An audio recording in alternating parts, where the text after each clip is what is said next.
Hello, and welcome to Americans with Disabilities Act training, creating an accessible workplace for everyone. This is a presentation of Eye2Eye Workplace. Thank you for joining us for this session.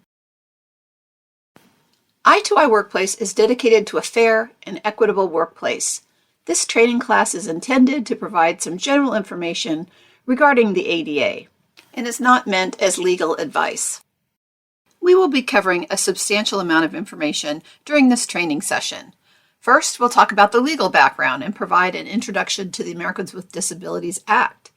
We'll also provide definitions, a definition of disability, major life activity, and terms such as regarded as a disability. We'll also talk about some practical actions to take in terms of specific conditions, reasonable accommodation, interviewing, testing, and hiring issues, workplace accessibility, benefits, and respectful interactions. And finally, we'll provide you with some resources for further research on the Americans with Disabilities Act. The legal background of the Americans with Disabilities Act.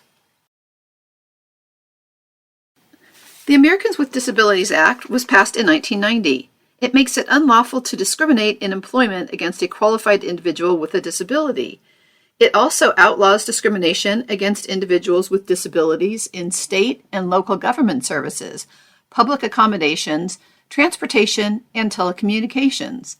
The law is enforced by the U.S. EEOC and state and local civil rights enforcement agencies that work with the Commission. There are 5 titles in the Americans with Disabilities Act. Title I deals with employment. Title II deals with state and local government. Public entities must provide access to all services, programs, or activities, including public transportation entities. Title III deals with public accommodations for private entities. Title IV deals with telecommunications. And Title V deals with miscellaneous provisions. Title I of the ADA prohibits private employers, state and local governments, employment agencies, and labor unions from discriminating against qualified individuals with disabilities in job application procedures, hiring, firing, advancement, compensation, job training, and other terms, conditions, and privileges of employment. Title II of the ADA prevents local public organizations from discriminating against people with disabilities. This means organizations like the local school system, public trains, public housing, and other city and state government buildings. For example, Title II is the reason your local library is required to have a ramp or elevator, and public housing must accommodate service animals, even if pets are not permitted. Section 508 of the law requires government agencies to provide access to electronic content, including videos, PDFs, and other online content. For businesses and government agencies, it includes adding captions to videos or providing transcripts.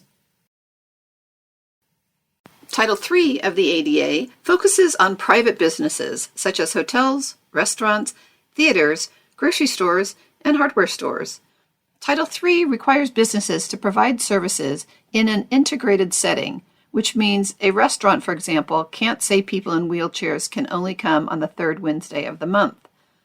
Title III also requires businesses to get rid of discriminatory eligibility standards for accessibility, make reasonable accommodations, and provide auxiliary aids or services when possible to ensure effective communication. Unlike state or local governments, private businesses may not need to comply with all aspects of the ADA if it presents an undue burden. For example, a restaurant in a historic building might not need to install an elevator if it would require renovating the entire building. The ADA was amended in 2008 to redefine and clarify certain terminology in the Act. The ADA was amended effective January 1, 2009 to broaden the definitions of disabilities to make it easier for individuals to be covered under the ADA. A disability is still defined as either a physical or mental impairment that substantially limits one or more major life activities, or has a record of a substantially limiting impairment, or is regarded as having a disability. However, these terms are redefined, and it is easier to be covered under the new law. Some of the terms that are redefined are actual disability versus a record of a disability. The limitations from the impairment no longer have to be severe or significant for the impairment to be considered substantially limiting. And the ADA/ADAAA also redefine major life activities, mitigating measures, and episodic disabilities. The provisions of the ADA are enforced by the U.S. Equal Employment Opportunity Commission. Individuals who believe they have been discriminated against on the basis of their disability can file a charge with the EEOC at any of its offices located throughout the United States. Those resources are provided at the back of this training, or check your EEO is the Law employment poster, or visit eeoc.gov.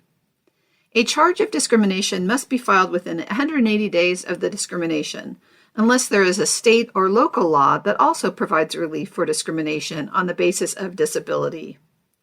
The Commission will investigate and initially attempt to resolve the charge through conciliation, following the same procedures used to handle charges of discrimination filed under Title VII of the Civil Rights Act of 1964. The ADA also incorporates the remedies contained in Title VII. These remedies include hiring, promotion, reinstatement, back pay, and attorney's fees. Reasonable accommodation is also available as a remedy under the ADA. There are also other legal protections for disabled employees under the Rehabilitation Act of 1973, which also prohibits discrimination on the basis of a handicap by the federal government, federal contractors, and by recipients of federal financial assistance. Many of the provisions contained in the ADA are based on Section 504 of the Rehabilitation Act and its implementing regulations. Non-discrimination requirements as a federal contractor under Section 503 of the Rehabilitation Act will be essentially the same as those under the ADA. However, there are affirmative action requirements under Section 503 that do not exist under the ADA. Under the ADA, all employers, including state and local government employers with 15 or more employees, are covered. This applies to private employers, state and local governments, employment agencies, labor organizations, and labor management committees. The ADA applies to all employment terms and conditions. It makes it unlawful to discriminate in all practices, such as recruitment, pay, hiring, firing, promotions, job assignments, training opportunities, leaves of absence, layoffs, benefits, and all other employment-related activities. There is also an anti-retaliation provision of the Americans with Disabilities Act. So employers should be certain to not use that information against an employee in any of their decision-making. The ADA protects employees who have a physical or mental impairment that substantially limits a major life activity, or they have a record of a substantially limiting impairment. To be protected under the ADA, an individual must have a record of, or be regarded as having a substantial as opposed to a minor impairment.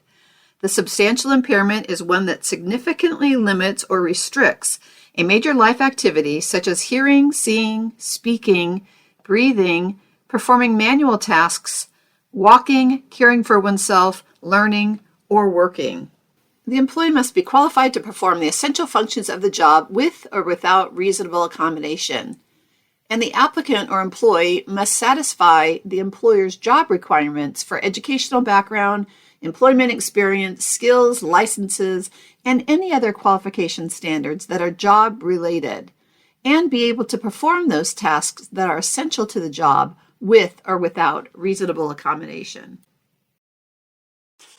That concludes the first section of the ADA Awareness and Sensitivity Training, the introduction and the legal background. If you'd like to see the rest of the video, you can go to eye2eyeworkplace.com and preview the entire training session, which will include definitions, actions to take, respectful interactions, and resources for employees. Session B is for managers and supervisors, and that includes another hour of ensuring consistency in the hiring process with job analysis, job descriptions, interviewing, and how to respond to the need for an accommodation, as well as the interactive process, information on reasonable accommodations and reassigning marginal functions, performance management, including performance standards and writing a performance evaluation, in addition to essential information regarding confidentiality of many medical records and resources for managers and supervisors. The ADA Disability Awareness and Sensitivity Training consists of online training, both Session A and Session B. If you have over 50 employees, we'll set up your dedicated webpage, including your policy and quick access to the 2 sessions. Employees take the training on a tablet, desktop computer, laptop, or their phone, take a quick test of about 10 questions, and receive a certificate of completion. You'll receive all the information, including the training records and links to the certificates. So compliance tracking is easy. Thank you. For more information, see i2iworkplace.com.